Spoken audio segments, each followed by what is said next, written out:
Ohio গোজাইমাস। একটা কথা অনেক শুনি যে ইসমাইল ভাই জাপানে অনেকেই অনেক রিভিউ দেয়, এর মধ্যে নেগেটিভ রিভিউ অনেক বেশি। তো ভাই আপনি কখনো নেগেটিভ রিভিউ দেন না কেন?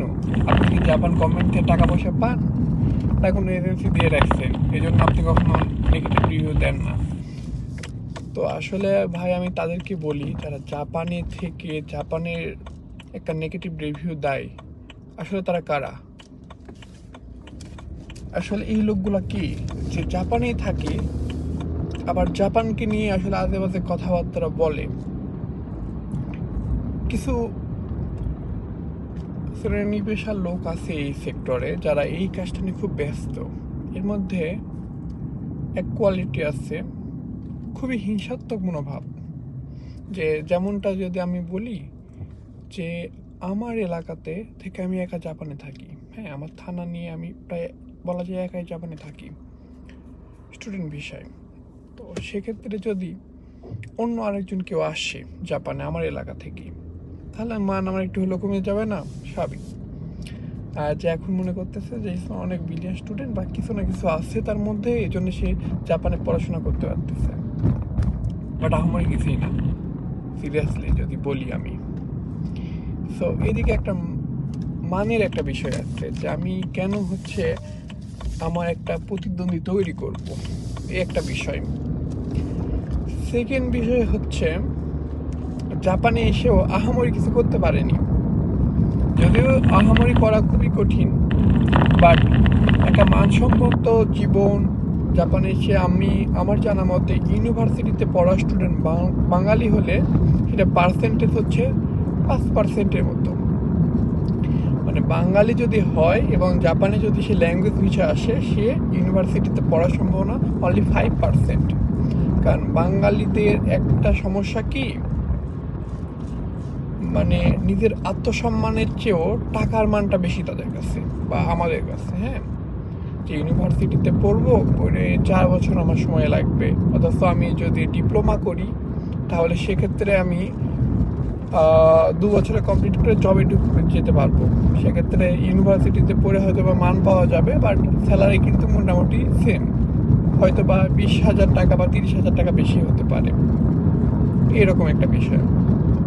তো সেক্ষেত্রে সবাই কিন্তু এ ধরনের চিন্তা ভাবনা করে ইউনিভার্সিটিতে পড়াশোনা করে না।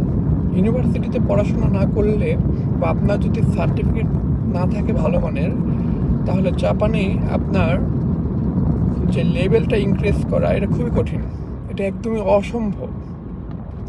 আপনাকে সবসময় ওই সেম লেভেলে জব করতে হবে যদি আপনার সার্টিফিকেটটা উন্নত মানের না হয়। ডিপ্লোমা হলে ডিপ্লোমার লেভেলে, ওই কর্মচারীর লেভেলে কাজ করতে হবে সব সময়, আপনার আর লেভেল বাড়বে না।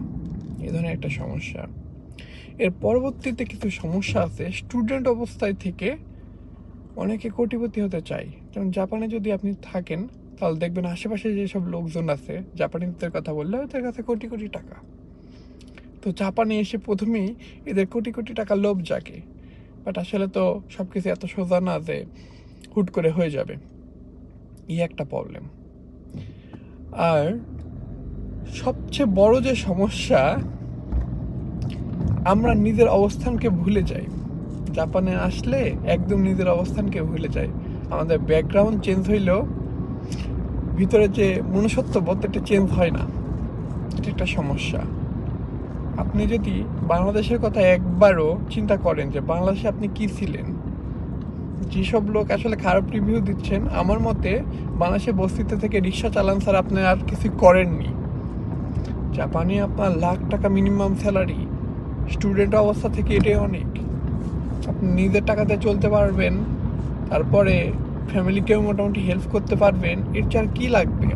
আপনাকে তো বলে নাই কেউ যে হচ্ছে জাপানে আসো, লোন করে আসো জাপানে, এসে তুমি সেটা লোনের প্যারা নিয়ে তুমি হচ্ছে সুসাইড করো, তুমি মানসিক সমস্যায় ভুগো, বা জাপানে এসে অ্যালকোহল একদম দেখা যাচ্ছে ওকে, তুমি অ্যালকোহল সারাদিন ড্রিঙ্কসের মধ্যে থেকে ডিপ্রেশনে যাও, না হলে জাপানে আসার পরে বাঙালি কোনো একটা মেয়ের জন্য তুমি হচ্ছে ডিপ্রেশন থেকে একবারে সুসাইড করো বা না খেয়ে মারা যাও। আসলে এইসব কথা তো জাপান সরকারও আপনাকে বলেনি, বা এসব কোনো সাধারণ কথার মধ্যেও পড়ে না। তাহলে জাপানকে নিয়ে আপনাদের খারাপ রিভিউ দেওয়ার কারণটা কি? মানে সামনে যারা জাপানে আসতে চাচ্ছে তাদের যে একটা মনোবল আপনার একটা খারাপ রিভিউয়ের কারণে দুর্বল হয়ে যাবে, পড়াশোনা করতে ভালো লাগবে না, বা জাপানিজ ল্যাঙ্গুয়েজের প্রতি একটা এক্সট্রা যে আসক্তি থাকবে সেটা আপনাদের কারণে নষ্ট হয়ে যাবে। এতে আপনার লাভ কি ভাই? অথচ এই ছেলেটাই যদি বাংলাদেশে বাংলা বিভাগে পইড়া নিজেকে নাসার বিজ্ঞানী ভাবে, তাহলে আপনার কি বা সুবিধা হতে পারে? বাংলাদেশে পড়লে মানে 4 পয়সা তো ইনকাম করতে পারবেই না স্বাভাবিক, উল্টা তার মধ্যে অহংকার চলে আসবে। সে নিজেকে ওই যে বললাম যে বাংলা বিভাগে পড়া নাসার বিজ্ঞানী ভাববে। এই ধরনের সমস্যা তার মধ্যে জাগ্রত হবে। এজন্য দেখা যাচ্ছে জব সেক্টরেও ভালো কোথাও যেতে পারবে না।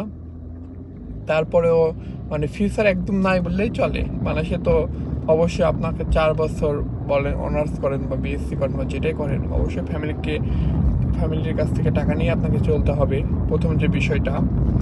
তার পরবর্তীতে যেসব বিষয় আছে যে 4 বছর পর আপনি কি করবেন সেটাও কোনো নিশ্চয়তা নাই, তাই না? আপনি যতই ভালো স্টুডেন্ট হন না কেন, আমার কাছে অনেক স্টুডেন্ট ছিল আমার চেয়ে অনেক ভালো ভালো, এখনও তারা পড়াশোনার মধ্যে আছে। নিজের ফ্যামিলিকে তো সাপোর্ট দেওয়া দূরের থাক, দেখা যাচ্ছে তাদেরই সাপোর্ট নিয়ে চলতে হয়, বা আরও 2 বছর 3 বছর পরে কি করবে তারা নিজেও জানে না।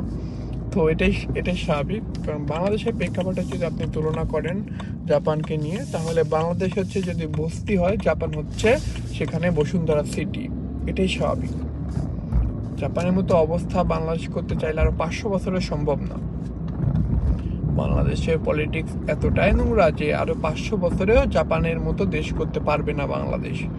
তো সেক্ষেত্রে আপনি যদি আসলে একটা উন্নত লাইফ লিড করতে চান, তাহলে অবশ্যই বাইরে যাওয়ার কোনো বিকল্প নেই, এবং সেটা জাপানে অবশ্যই একটা গ্রেট অপরচুনিটি আছে, অন্যান্য কান্ট্রিতেও আছে, আর জাপান সেটাকে একটা গ্রেট অপরচুনিটি দিচ্ছে আপনার ক্ষেত্রে।